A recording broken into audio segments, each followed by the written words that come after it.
Continuamos nuestra meditación acerca del Adviento, de este Adviento que se concreta en el sacramento de la confesión, en el sacramento de la penitencia, donde Cristo viene a sanarnos, donde Cristo viene a salvarnos, donde Cristo viene a perdonarnos de nuestros pecados, cosa que nadie puede salvarse por sí mismo, nadie puede librarse de ello, ¿no?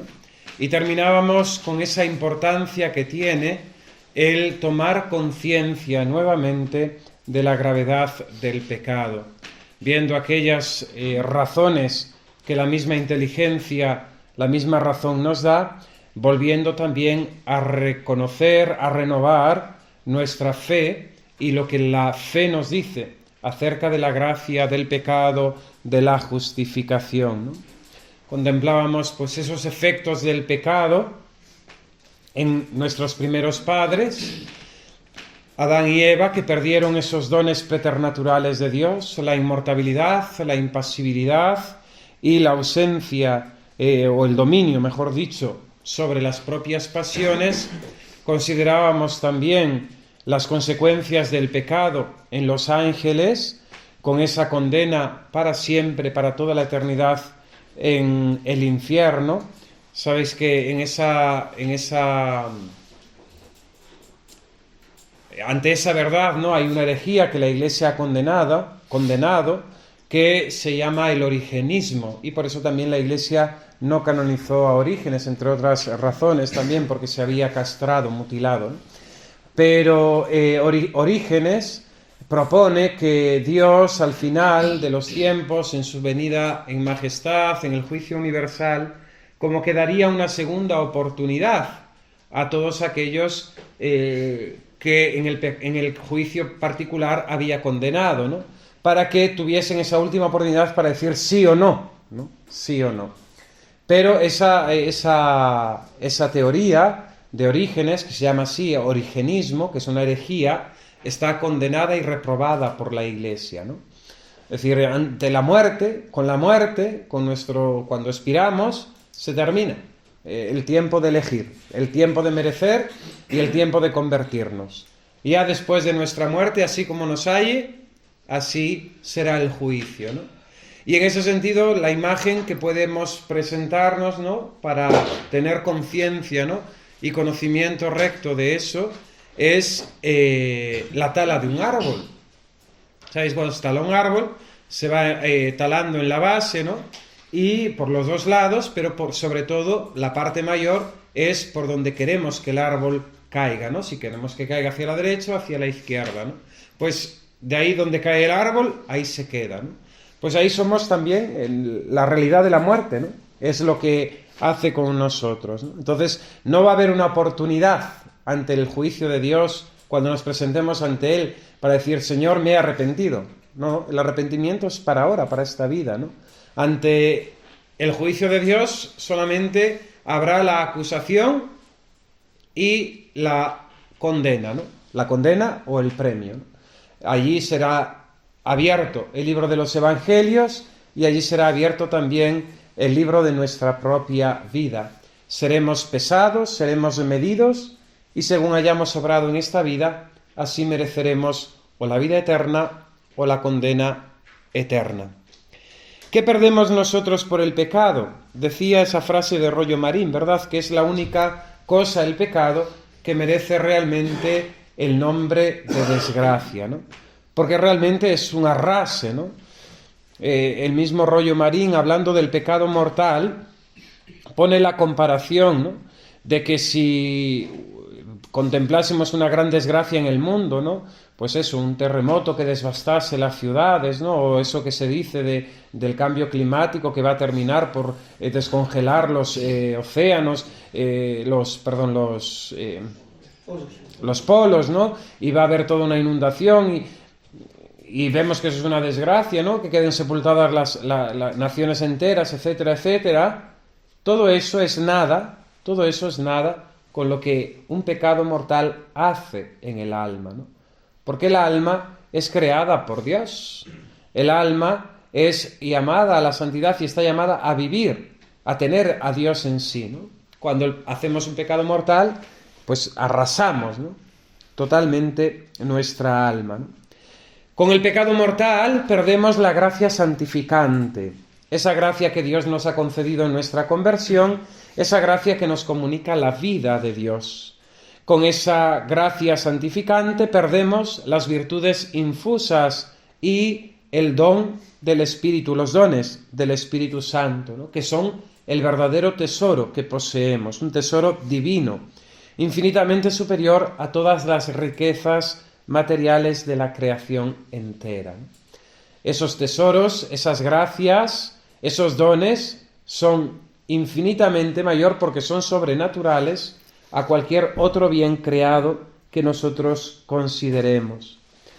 Pecado mortal nos hace también perder la presencia amorosa de la Santísima Trinidad en nosotros. Sabemos que por la caridad Dios habita en nuestros corazones. Lo leíamos ayer: el que me ama y guarda mis mandatos, mi Padre y yo vendremos a él y haremos morada en él. El pecado es una falta de caridad, un rechazo del amor de Dios, y por tanto cuando pecamos, Dios abandona nuestra alma, porque Dios no puede estar donde hay pecado. Con el pecado mortal perdemos todos los méritos adquiridos en la vida pasada, por larga y santa que fuera. Atención, no podemos vivir de rentas, en la vida del Espíritu, ¿no? Todo lo que hemos merecido en nuestra vida pasada, todo el bien que hayamos hecho, por un pecado mortal, lo perdemos. Es una ruina total, ¿eh? Es una ruina total. Fijaos, imaginaos por algún momento lo que tenéis ahorrado en el banco, si tenéis algo, ¿no?, y que por una mala decisión, por una mala acción, lo perdéis todo. Casa, vivienda y todos los ahorros, ¿no? Sería algo desastroso, ¿no? Os llevaría a la desesperación, ¿no? Pues en la vida sobrenatural todavía peor, ¿no?, porque perdemos todos los méritos, ¿no? Muchas veces tenemos la tentación de vivir eso, de rentas, ¿no? Yo he amado mucho al Señor, yo he hecho muchas cosas por Dios, ¿no? Y sobre todo, lógicamente, esto se hace tremendo si es que estamos ahora en pecado, ¿no?, en pecado mortal, ¿no? No, es que Dios sabe que yo le quiero mucho, ¿no? Y el año pasado salí en la procesión del Cristo con una vela más alta que yo. Sí, pero estás viviendo en pecado, ¿no?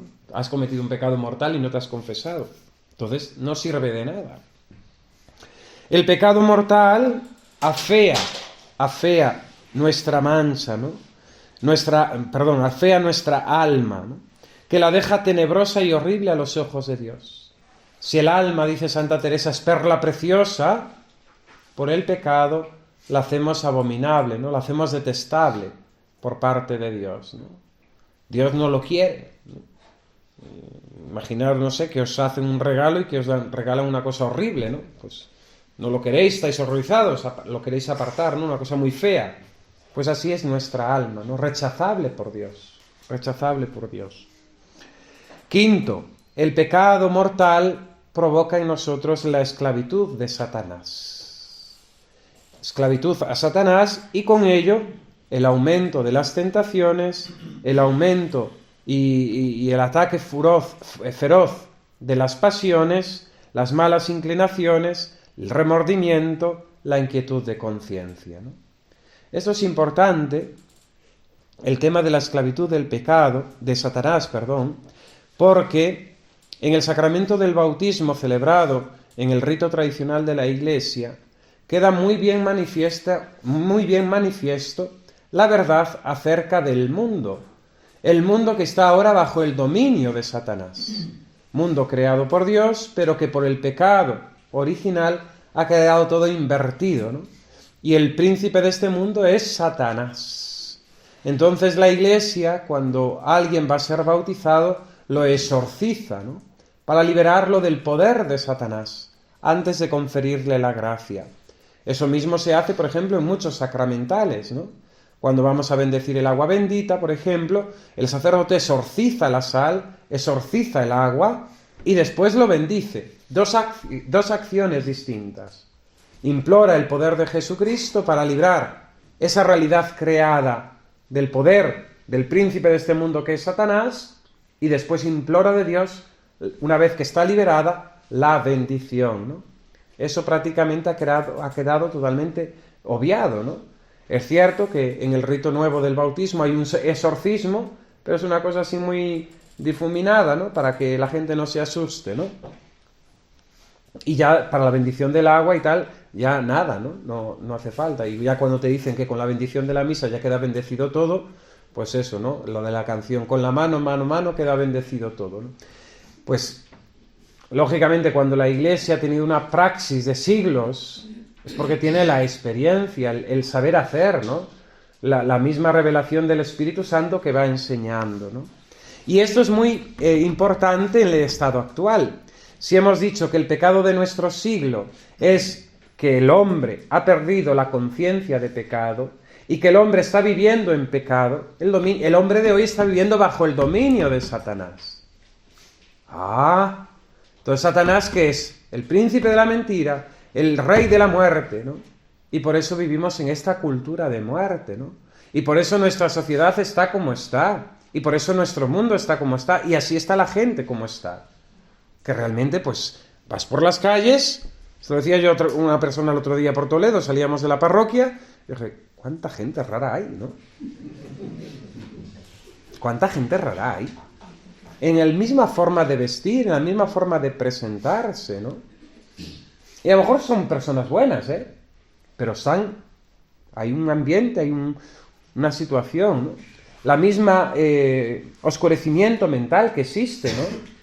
Ese velo que Dios puso sobre el pueblo de Israel para que no reconociesen al Mesías, ¿no? Y después de 2000 años siguen con ese velo, ¿no? Sin reconocer a Cristo como el verdadero Mesías. Es un velo también que está cubierto a la humanidad actual, ¿no? Que es incapaz de ver la verdad, de ver el bien, ¿no? Hay como una posesión, una afectación diabólica sobre las inteligencias, ¿no? Y esto yo lo aplico muy, muy particularmente a la crisis de la Iglesia, ¿no? Es decir, cómo hombres estudiados, formados en teología, inteligentes, están pensando como están pensando, dicen las cosas que están diciendo. Porque uno puede suponer la maldad. Pueden ser malos, siempre ha habido malos.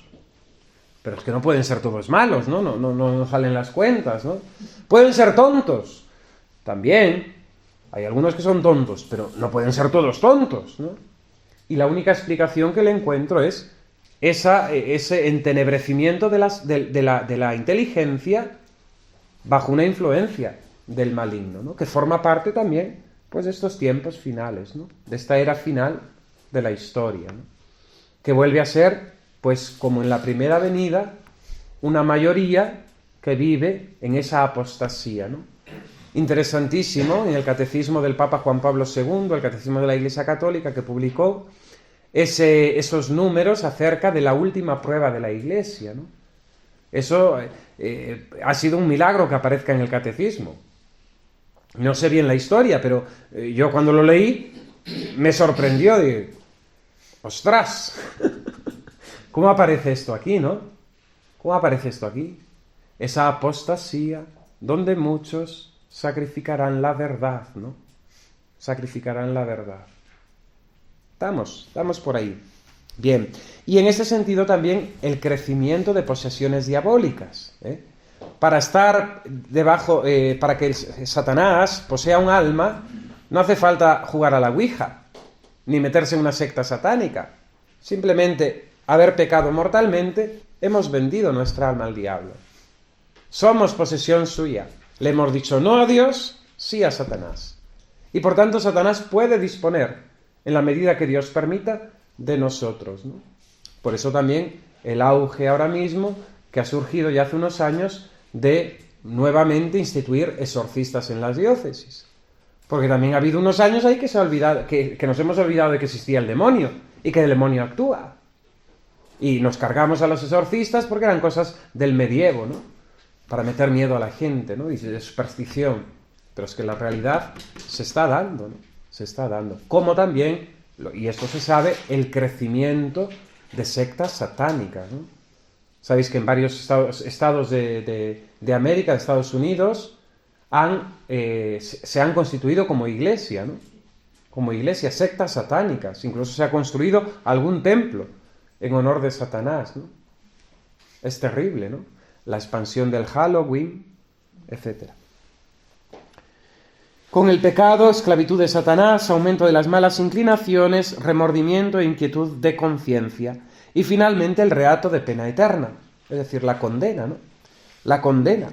Porque aunque Dios nos perdone la culpa, nosotros tenemos que satisfacer esa pena, ¿no? Esa pena que hemos infligido con nuestro pecado a Dios nuestro Señor. Por el contrario, ¿cuáles son los efectos de esta venida de Cristo, de este adviento del Señor en el sacramento de la penitencia? Pues contrasta, ¿no? Ante esta desgracia, hecatombe, terremoto, destrucción del pecado en nosotros, viene Cristo, y viene Cristo a sanarnos, ¿no? Acudió a él aquella muchedumbre de cojos, ciegos, leprosos, y fueron curados, sanados, ¿no? Entonces, en el sacramento de la penitencia, Cristo viene por medio del sacerdote para darnos el perdón de los pecados. Y a través del sacramento de la penitencia se nos da la reconciliación con Dios y, por tanto, el perdón de los pecados, ¿no?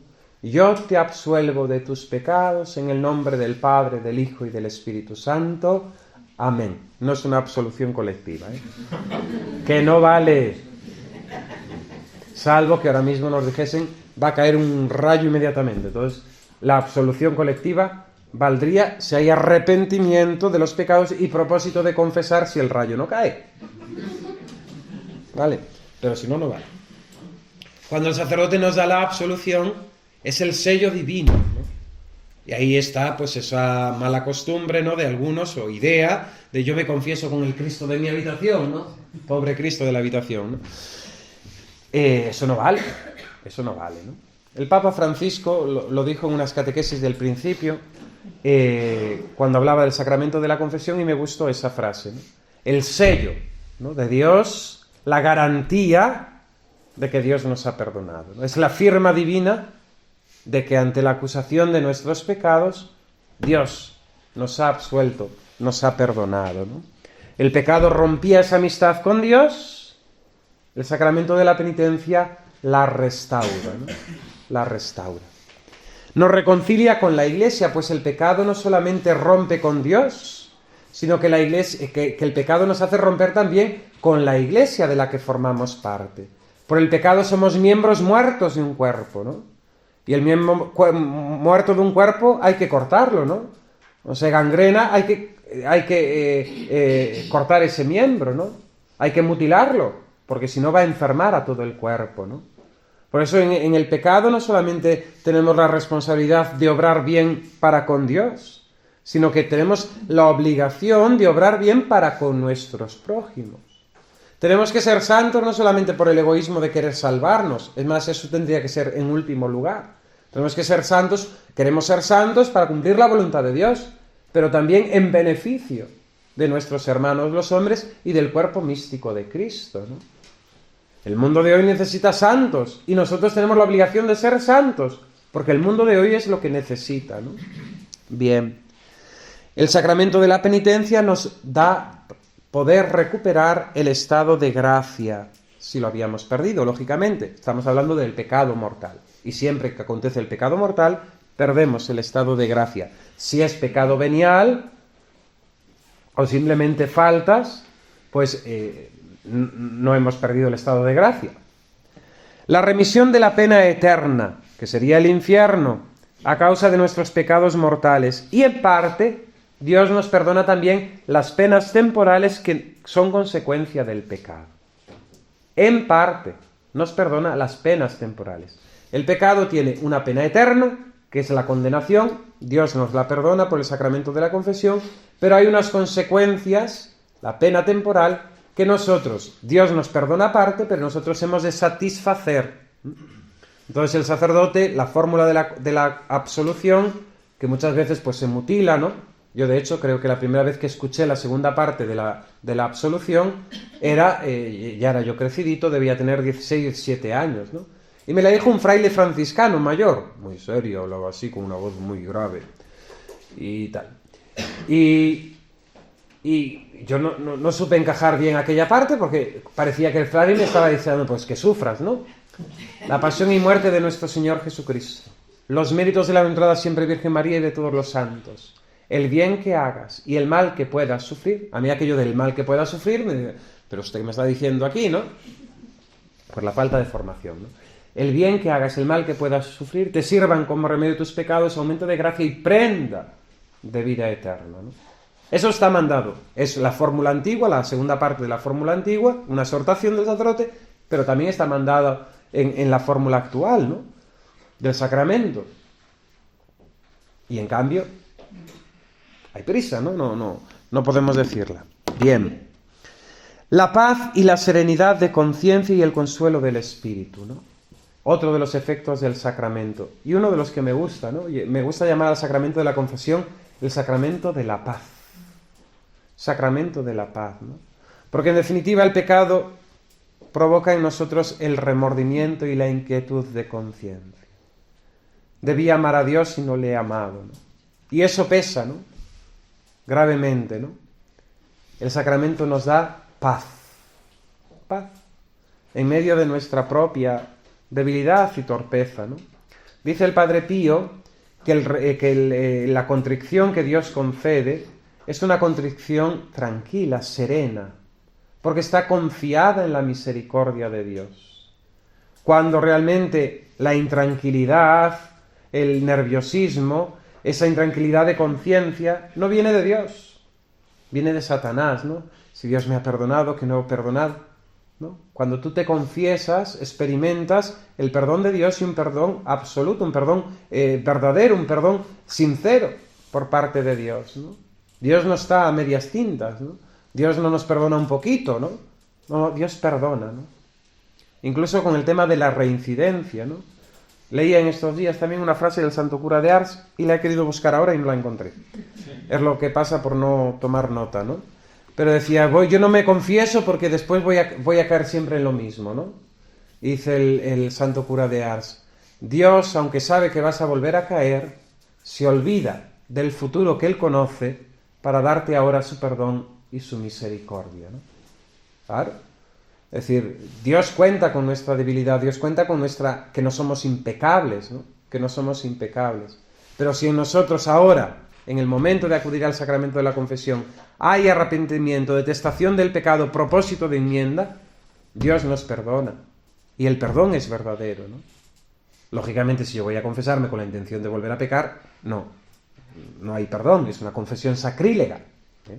Si yo no tengo la conciencia de romper con esa situación de pecado o no tengo la resolución de evitar las circunstancias que me llevan al pecado.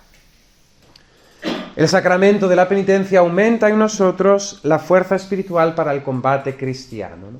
Milicia es la vida del hombre sobre la tierra. La vida cristiana es un combate contra Satanás, contra el mundo, contra la carne, los tres enemigos del alma. Esta conciencia del combate espiritual hay que tenerla viva, presente, ¿no? Porque si no, vamos de derrota en derrota. Bien, confiados, siempre esperanzados en su misericordia. ¿Qué condiciones nos exige la Iglesia para recibir este sacramento? Lo estudiábamos en el Catecismo. Examen de conciencia, dolor de los pecados, propósito de la enmienda, decir los pecados al confesor y cumplir la penitencia. Bien, creo que es una materia importante y voy a detenerme en las 5 condiciones del sacramento de la confesión. Porque decía San Juan Bosco, Don Bosco, decía que más almas van al infierno por confesarse mal que por no confesarse. Más almas se condenan por confesarse mal que por no confesarse. Una frase fuerte, ¿eh? Una frase fuerte. Examen de conciencia, ¿qué es? Es recordar los pecados que hemos cometido desde la primera vez que tenemos conciencia, si es en el caso de que pues, nos hemos convertido de adultos, o recordar los pecados desde la última confesión bien hecha. Es un medio para conseguir la integridad de la confesión. ¿Por qué? Porque tenemos que confesar todos los pecados que hemos cometido. En ese sentido, pues muchas veces pues nos pesa tal o cual pecado, ¿no? Hemos cometido un pecado grave y vamos a confesarnos de ese pecado, ¿no? Pero a lo mejor nos olvidamos de otros pecados, no hemos hecho el examen de conciencia debidamente, ¿no? Sin él, sin el examen de conciencia, no podremos recordar los pecados que hemos cometido, ni su número, ni su circunstancia. Esto también es importante, porque hemos de confesar el número de los pecados y las circunstancias del pecado que lo agravan o en ese sentido, lo excusan, ¿no? O aminoran la culpa. No podemos confesarnos de forma generalísima, ¿no? No amo a Dios. Claro, eso lo podemos decir todos. No amo a Dios, ¿no? O tengo malos pensamientos. Muy bien. Pero hay que decir qué tipo de pecado, cómo es ese pecado. Muchas veces, pues a veces no sabemos repetir, pero lógicamente si he robado, sé que he robado 1, 2 o 3 veces, ¿no? Porque no estoy robando continuamente. A veces con los pensamientos es más difícil, a veces pues es un pensamiento que nos ha venido, otras veces son pensamientos más recurrentes, ¿no? Entonces, que nos deleitamos en ellos, pues en tantas ocasiones, si soy capaz de recordarlo, o por lo menos muy frecuentemente, o de vez en cuando, desde la última confesión. Es decir, la especie del pecado, las ocasiones del pecado, es decir, el número del pecado y las circunstancias del pecado, ¿no? Es decir, porque este pecado me ocurre en este lugar, o en esta circunstancia cuando me pasa esto. Claro, eso es distinto, ¿no? He matado a un hombre. Claro, es distinto que si el hombre me venía a matar a mí, y en este caso la autodefensa no es pecado, aunque tenga que herir a la otra persona, incluso hasta la muerte, porque es autodefensa de la propia vida. Iba por la calle, saqué un cuchillo y maté a una persona. Lógicamente no es lo mismo matar a uno que matar a 1000. Son pecados y hay una gravedad y una gradualidad, ¿no? Eso es importante saberlo. Y en las confesiones, pues incluso los mismos sacerdotes, pues no lo explican, y las confesiones muchas veces, pues hay ciertos visos de que sean inválidas, porque no hemos confesado bien. No hemos dicho el número, no hemos dicho las circunstancias, etcétera, etcétera. El examen de conciencia, ¿cómo ha de ser? Ha de ser un examen diligente, es decir, examinando los tiempos, los lugares, las personas, ¿no? Diligente implica, pues eso, tener un examen, un recuerdo detallado de, pues me he confesado hace 15 días, pues qué he vivido en estos 15 días, con quiénes he estado, qué circunstancias se han dado, etcétera, etcétera. Claro, si me confieso de Pascua a Pascua, pues durante un año es bastante más difícil, ¿no? Y ya los que no se confiesan, pues tremendo, ¿no? Por eso también es importante, y me gusta decirlo, cuando uno recuerda un pecado de la vida pasada que no ha confesado, o que tiene dudas de si lo ha confesado, o que tiene dudas de haberlo confesado bien o medio mal, lo mejor para evitar tentaciones, para evitar que el demonio nos esté ahí chinchando, es confesarlo, decirlo al confesor. Mire, no recuerdo bien si lo he confesado, creo que lo confesé medio disimulado y el confesor era sordo. En tal ocasión me pasó esto, he hecho esto. Eso es lo mejor.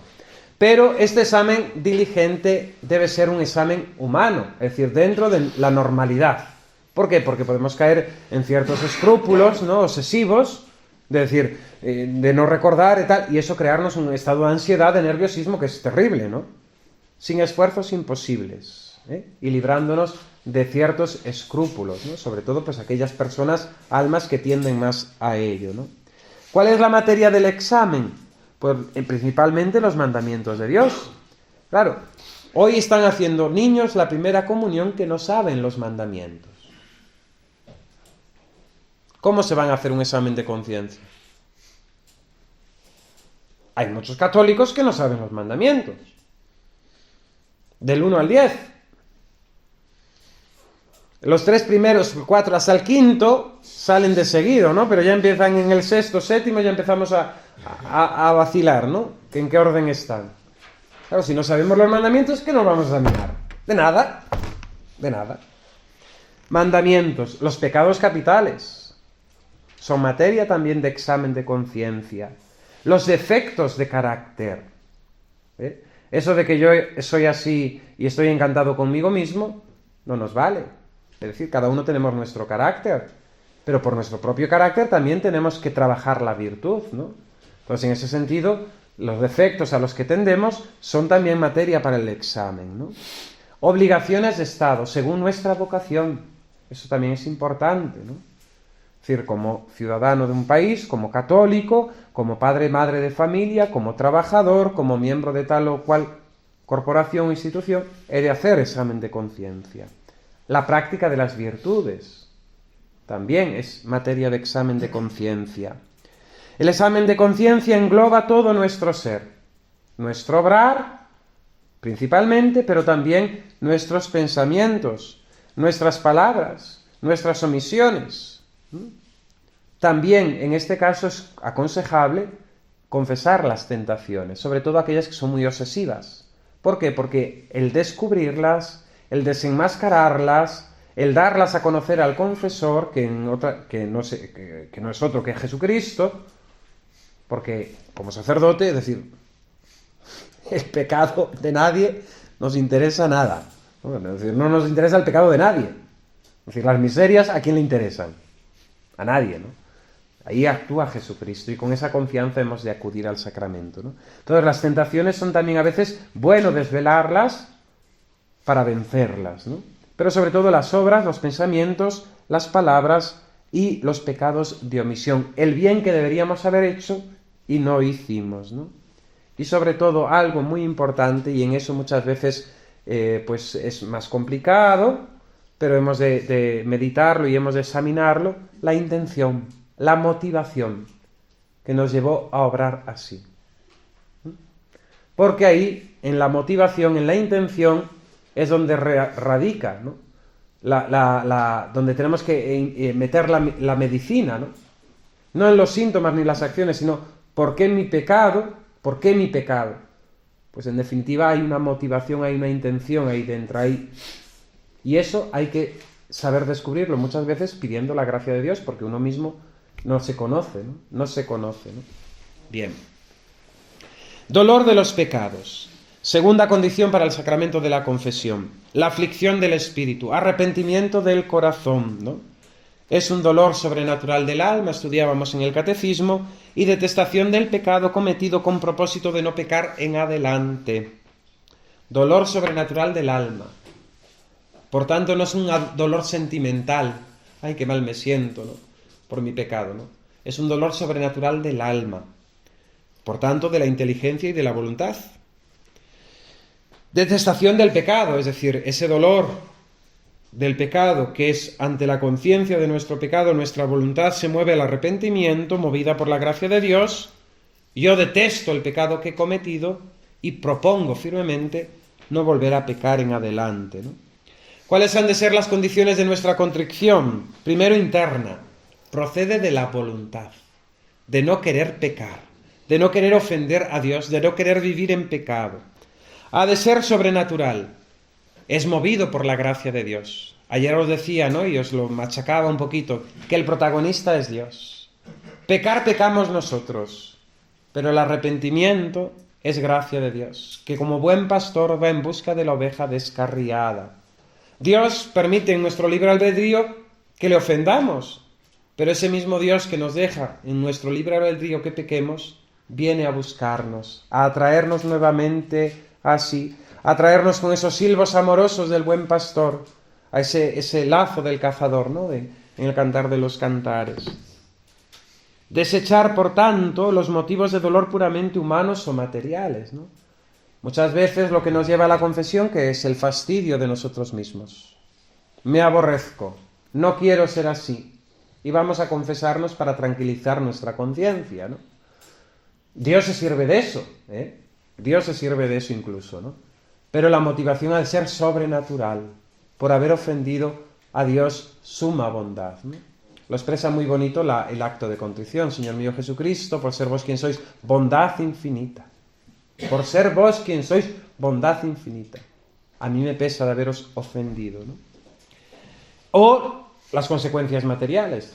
He matado, he robado, he hecho tal cosa, se va a saber en público, madre mía, voy a acabar en la cárcel y estoy lleno de miedo, me voy a confesar. Pues vemos que es una razón meramente humana, ¿no? Que no hay sobrenaturalidad. La contrición ha de ser universal, de todos y cada uno de los pecados.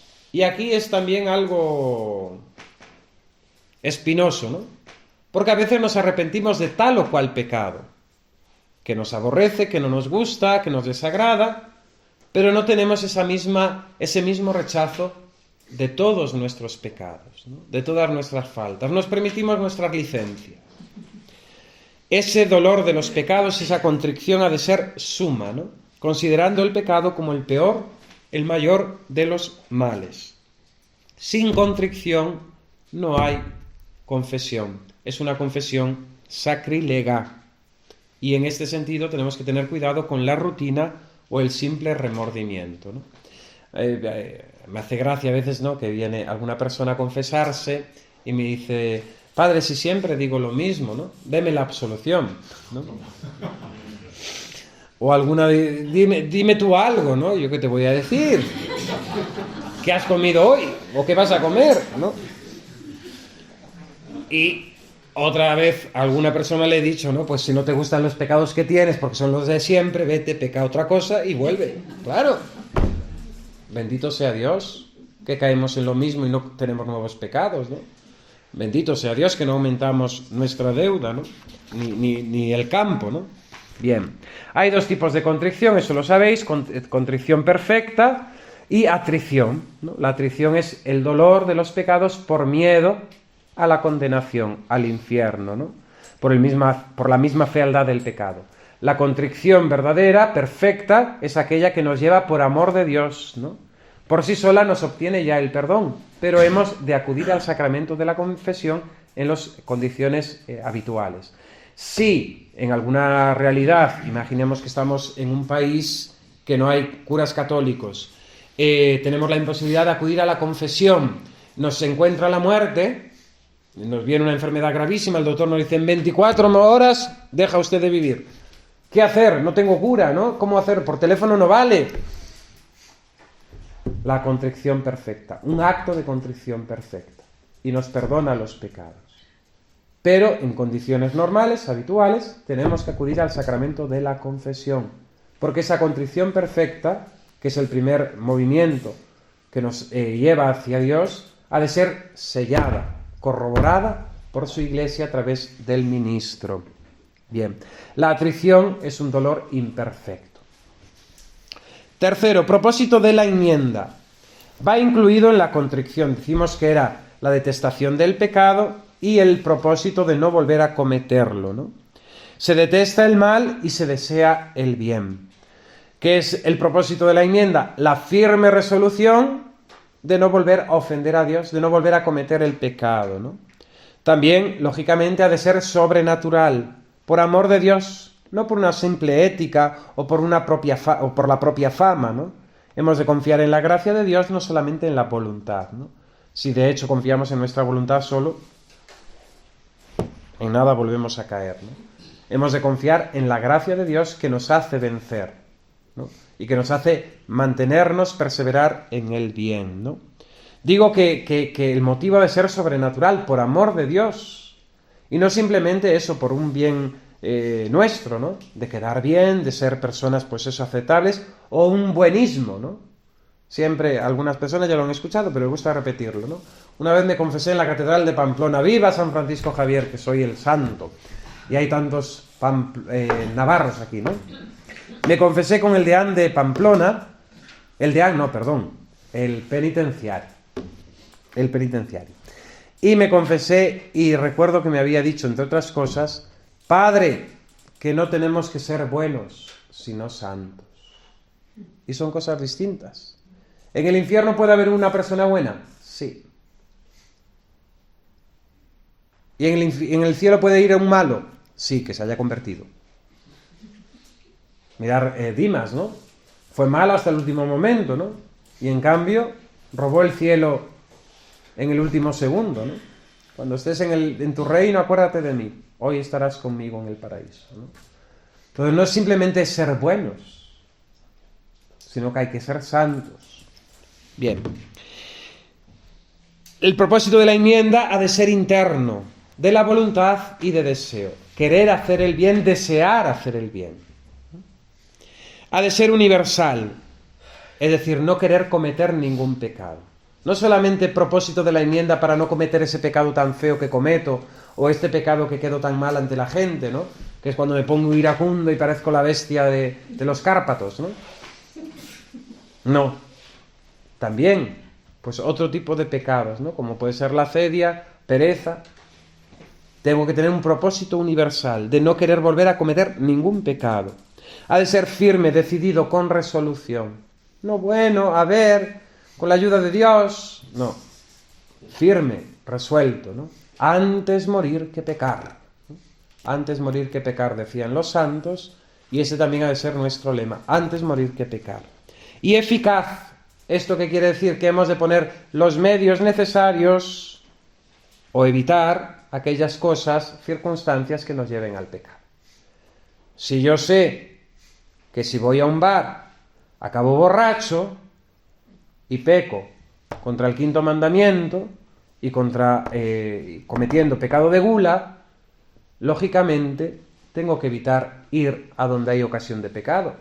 Y la ocasión del pecado es en el bar. O en mi casa si compro bebida. A mí me gusta mucho el chocolate. Si me compro una tabla de chocolate de estos negros con almendras, frutos secos que me encanta, me la como. Con gula. La abro y aquello no dura ni una hora. Porque empiezo y sigo, y sigo, y sigo. Otro trocito más. Y digo, bueno, voy a dejar esto para mañana. Pero no. Al rato y se termina la tableta, ¿no? Gula. Gula. No compro el chocolate. Lo hacemos para mantenernos en nuestra dieta, ¿no? Que nos privamos de no sé cuántas cosas. Pues con el pecado lo mismo. Hay que evitar las ocasiones. El propósito de enmienda exige evitar las ocasiones o tomar las resoluciones necesarias para evitar el pecado. Y en ese sentido, buenos propósitos que hemos de hacer y examinar. La enmienda de la vida rubrica la excelencia del propósito, ¿no? Es decir, nuestra conversión, el cambio de vida, es la manifestación de que hemos hecho un buen propósito de enmienda, ¿no? Cuestión de la reincidencia del pecado que tanto nos atormenta muchas veces, ¿no?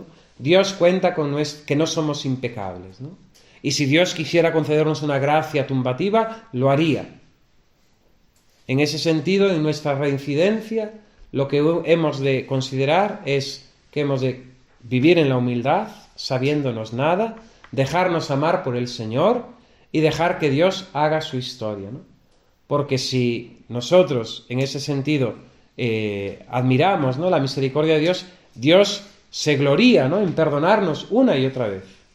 Es el amor de Padre, ¿no? Es el amor de Padre que se satisface perdonando, absolviendo. No que Dios quiera nuestro pecado, nunca. Dios no quiere el pecado. Pero si Dios consiente, permite en su providencia que caigamos nuevamente en un pecado, vamos a ver que no sea por culpa nuestra, pues lógicamente tenemos que admirar, ¿no?, esa bondad de Dios que nos perdona, ¿no? Es decir, en el pecado Dios concede las gracias, antes del pecado Dios concede las gracias para no caer.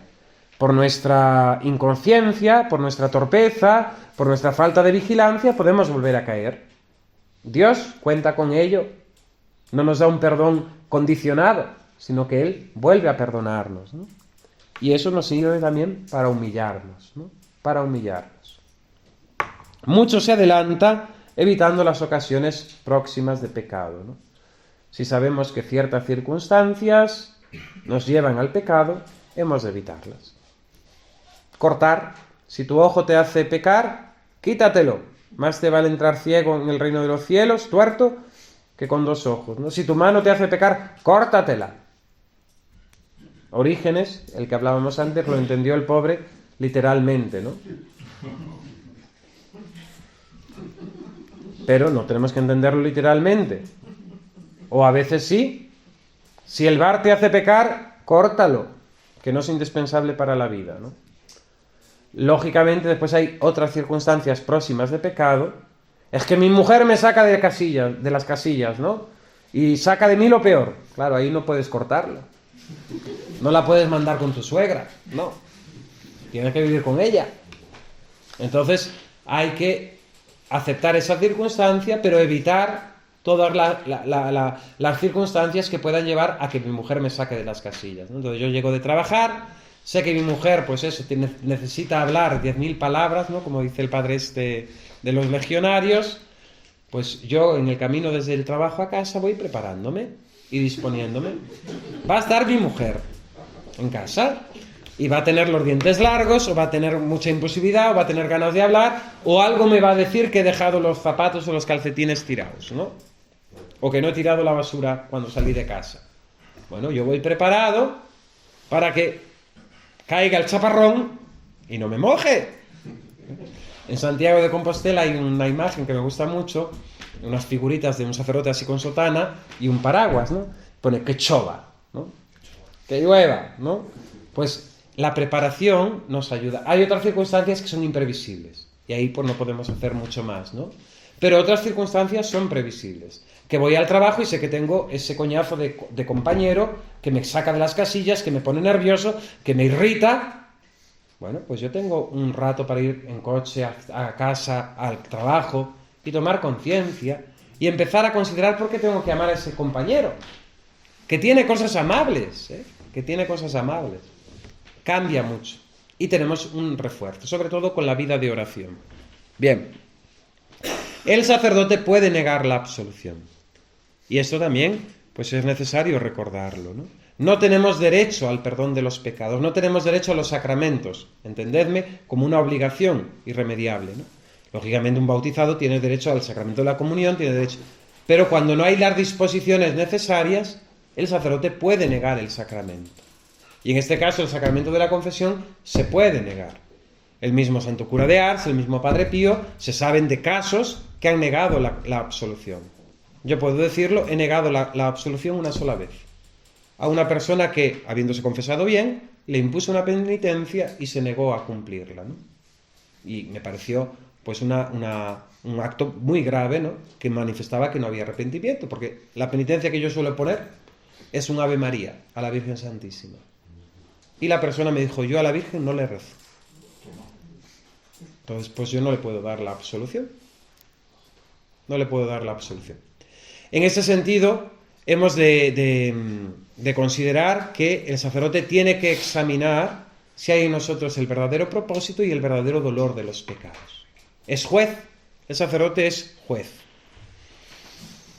Decir los pecados al confesor, la confesión. Aquí es tremendo, ¿eh? Manifestar los pecados. Vamos a acusarnos, no a excusarnos. Vamos a acusarnos, no a excusarnos. Al confesor, que hace de juez y de médico, ¿no?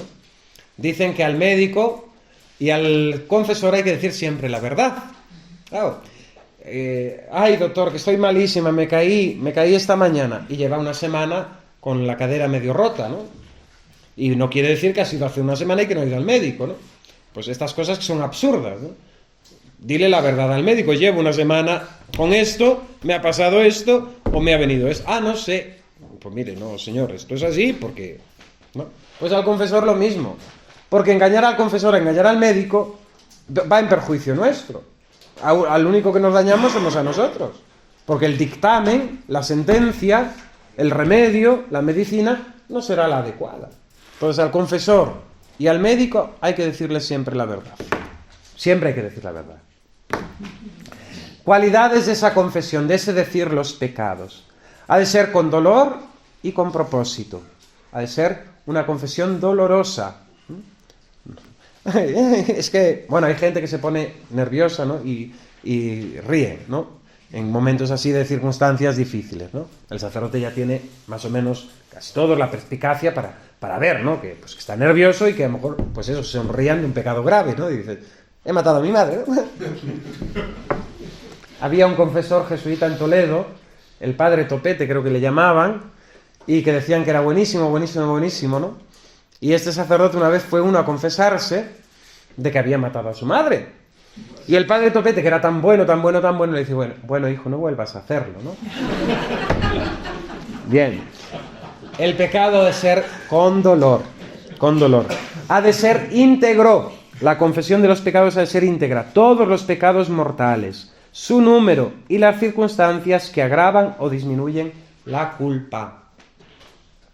En este sentido, cuando nos olvidamos de algún pecado, pues en la siguiente confesión hemos de decirlo, ¿no? Podemos estar tranquilos hasta confesarnos nuevamente, pero hemos de decir, si es un pecado muy grave, yo recomiendo y se recomienda confesar lo antes posible nuevamente, ¿no? En este sentido, si se nos olvida, pues eso, el pecado se nos perdona en cuanto que nos confesemos lo más rápido posible y nos arrepintamos de ello. Cuando omitimos un pecado conscientemente, no se nos perdona ninguno de los pecados cometidos y cometemos un sacrilegio en la confesión. Voy a confesar estos que son pecados más bonitos y este, como es muy vergonzoso, me lo callo. No te ha valido de nada y has cometido un sacrilegio. La confesión ha de ser sincera, verdadera y clara, sin callar, sin ocultar, sin disimular, sin aumentar o disminuir. Sincera, verdadera y clara, sin callarnos nada, sin ocultar nada, sin disimular las cosas, sin aumentar, sin disminuir. Porque se puede pecar de las dos cosas, tanto por disminuir la culpa como por aumentarla. Hay gente que el pecado le parece poco, entonces acrecienta la historia, ¿no? Para que parezca más. Hasta en eso hay vanidad, ¿no? Bien. Humilde. La confesión ha de ser humilde. No te vas a excusar, sino a acusar.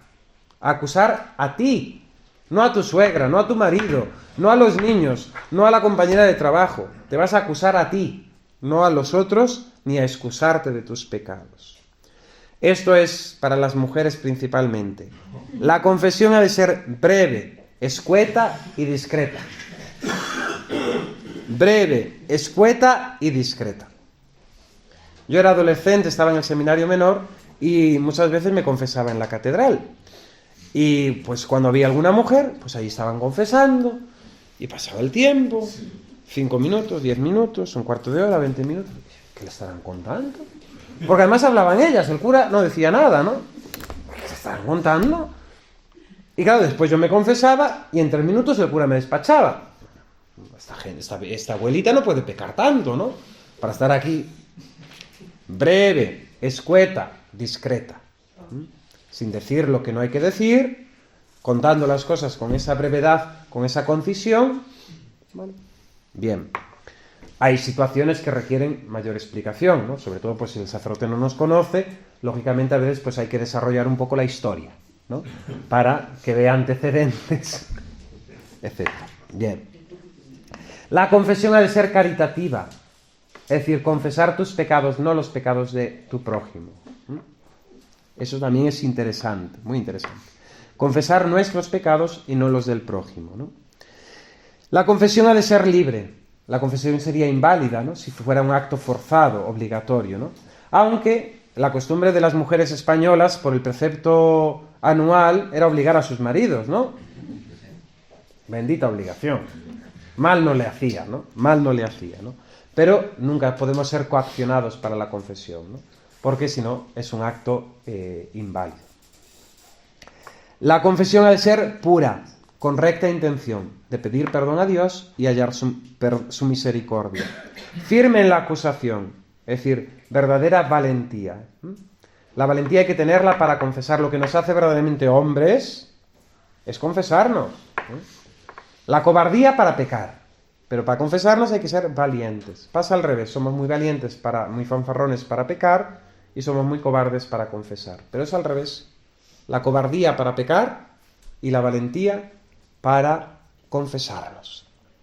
La confesión ha de ser pronta y frecuente. Primero, por el peligro de olvidarnos de nuestros pecados y por el peligro de la muerte, ¿no? La Iglesia establece el precepto de la confesión una vez al año en peligro de muerte o si se ha de comulgar. Entonces, en ese sentido, la confesión ha de ser pronta, es decir, una vez que yo he cometido el pecado, no puedo permanecer en pecado mortal con conciencia, porque me estoy arriesgando, lógicamente, a la condena eterna y a que Dios también me quite la gracia del arrepentimiento. Una vez que yo tengo conciencia de pecado, he de acudir a la confesión, ¿no? Hay personas pues que tienen pues un proceso personal de, no, es que primero tengo que perdonarme yo a mí mismo, primero tengo que situar la situación, colocarla, examinarlo, tal. Una vez que uno tiene conciencia de pecado mortal, ha de confesarse. Ha de confesarse. Y nunca, a poder ser, acostarnos, porque el sueño es anuncio de la muerte, nunca acostarnos en conciencia de pecado mortal. Fijaos que para las cosas que nos interesan, nos movemos, cambiamos horarios, tal, vamos a donde haga falta, ¿no? Si hay que ir a un médico, vamos a Houston o a donde haga falta, a ver si nos da la salud, ¿no? El remedio de la vida eterna. Para la confesión, también. Y es que en mi pueblo el cura viene el domingo y no confiesa. Pues si vas a hacer la compra a otro pueblo o a la ciudad, vete a confesarte también. Que la gasolina es la misma, la que gastas para la compra, que para ir a confesarte. Y el bien que tienes por confesarte es infinitamente mayor que el de la compra para alimentarte, ¿no? Bien. La gran tentación en la confesión de los pecados es la vergüenza. Callar, disimular, faltar a la sinceridad o a la integridad de la confesión por vergüenza, por lo que el sacerdote vaya a pensar. Que piense lo que le dé la gana. Tú vas a confesarte ante Jesucristo, que ha venido al sacramento para perdonarte. Lo que el sacerdote considere, pues para eso siempre la Iglesia ha sido escrupulosa y delicada, ¿no? La rejilla, el velo, la posibilidad de confesarnos donde queramos, con quien queramos, con otro sacerdote, pero en ese sentido nunca dejarnos llevar por la vergüenza, porque faltaríamos a la integridad de la confesión, ¿no? Hace la confesión nula y sacrílega, endurece el corazón, amarga la vida y nos da la impenitencia final, ¿no? Es decir, hay gente, por ejemplo, que peca, está en estado de pecado, no admite ese pecado, le da vergüenza confesarlo y espera él salir una vez de ese pecado, ¿no? Claro, es decir, porque piensa que el sacramento de la confesión es para contarle al cura obra y virtudes, ¿no? No, en la confesión se compran pecados y tentaciones, pero no obras y virtudes. Y el sacerdote, cuando está sentado en el confesionario, ya sabe lo que va a venir, ¿no? Entonces, no se va a asustar de nada. Además, en los manuales de moral es que están todos los pecados explicados. El pecado que tú puedas inventar ya lo cometió alguien antes, o por lo menos lo pensó. En el manual de los pecados ya está. El sacerdote ya lo sabe. Entonces, no se va a asustar de nada, ¿no? Eso nos debe llevar a la confianza con el pecado, con el confesor y a confesar. Hay personas que buscan un sacerdote que les conozca. Eso les ayuda a confesarse de una forma más sincera. Hay otras personas que necesitan que el sacerdote no les conozca, ¿no? Que sea mayor y que sea sordo.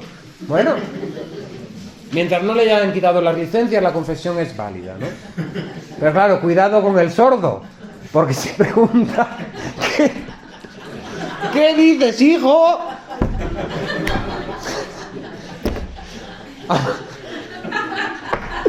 A lo mejor se tiene que enterar toda la iglesia de tus pecados, ¿no? Había una monja muy sorda, entonces se confesaba con un megáfono, ¿no? El cura le tenía que hablar con un megáfono, ¿no? Todas las monjas iban al otro lado del convento. Menos mal que los conventos son grandes, ¿no? Pero claro, la monja estaba sorda, hablar podía hablar, pero claro, lo que el cura le decía no lo escuchaba, ¿no? Entonces, mediante el megáfono, ¿no? Bueno, estas cosas. La confesión tiene que ser física, ¿eh? Tenemos que acudir al confesor y tiene que haber una distancia normal de conversación. Si no nos podemos ver, si no nos podemos oír, la confesión es inválida. La confesión por teléfono no vale. Cumplir la penitencia, nos vamos. Obras por las cuales se paga por los pecados cometidos, sobre todo esa pena temporal que el sacramento requiere, en este sentido, que el Dios no nos perdona totalmente, nos perdona la pena eterna, pero no la pena temporal total, ¿no? Dios perdona la culpa y la pena eterna, pero no la pena temporal. Si no se hace aquí, será en el purgatorio. Todas las obras buenas son satisfactorias por nuestra unión con el cuerpo místico de Cristo. La vida del cristiano, unida a la de Cristo, se convierte todo en mérito. Siendo conscientes de ello, ofreciéndolo al Señor, el ofrecimiento de obras, etcétera, etcétera, todo eso adquiere un valor mucho más grande. Ya nuestra vida, por ser bautizados, por estar insertos en Cristo y vivir en gracia de Dios, se convierte en meritoria. Pero si es de eso tomamos conciencia, nos aprovecha muchísimo más. Se expía el pecado, se purifica el alma y se preserva de pecados futuros, ¿no? Mediante la penitencia. La penitencia impuesta forma parte del sacramento y por eso hemos de cumplirla lo más rápido posible, para no olvidarnos. En el caso de que el sacerdote no nos haya puesto penitencia, hemos de pedírsela.